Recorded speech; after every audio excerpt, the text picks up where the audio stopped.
Bonjour à vous, ici Claire de Dessine-moi une carrière. Aujourd'hui, je réponds à la question de Lune.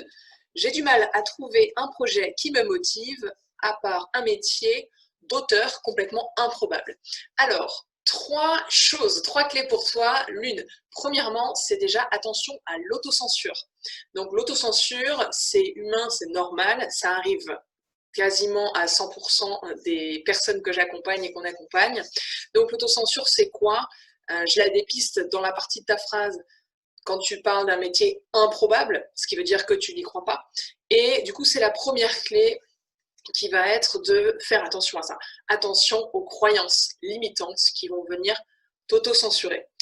Le cerveau met environ 2 secondes au moment où tu émets une idée à t'envoyer une petite autocensure. Ça veut dire quoi? Ça veut dire que tu vas te dire, tiens, j'aimerais bien devenir auteur. 1, 2. Ah oui, mais non, en fait, c'est pas possible parce que c'est complètement improbable. Voilà à peu près comment ça fonctionne. Donc, première clé, je te conseille de t'observer pour identifier déjà ce temps, en fait, et la différence entre le moment où tu émets cette idée et puis tout de suite cette autocensure qui te rattrape. Première chose, c'est déjà en prendre conscience.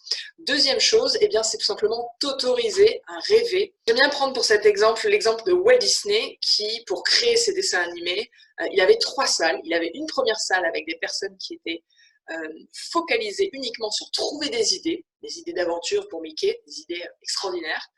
Il y avait ensuite une deuxième salle où on adaptait finalement ces idées en projets réalisables. Donc ça c'était la deuxième salle. Et la troisième salle qui était la salle de montage final.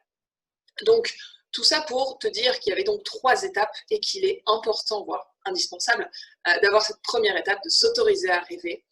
Sinon tu ne peux pas aller dans la deuxième salle et encore moins dans la troisième salle.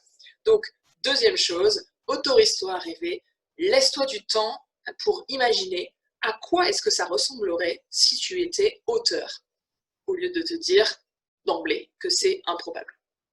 Donc ça, c'est la deuxième clé. Et enfin, la troisième clé, je t'invite à observer ce qui te parle dans le fait d'être auteur, parce que c'est l'ADN peut-être de ton projet. Qu'est-ce que ça veut dire? Ça veut dire que peut-être que ce qui te parle dans être auteur, c'est de pouvoir transmettre un message, ou c'est de raconter une histoire, ou bien c'est de faire part de ton opinion sur un sujet.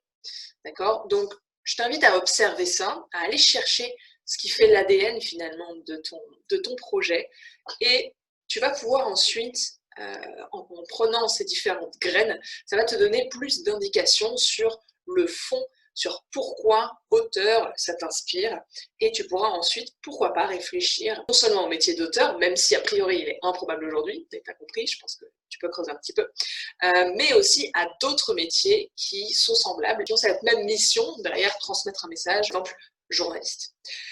Voilà Lune, c'était 3 clés pour toi. Si tu souhaites qu'on évoque ton projet au cours d'une session diagnostique et ta candidature, excellente soirée à toi et à tous. À bientôt.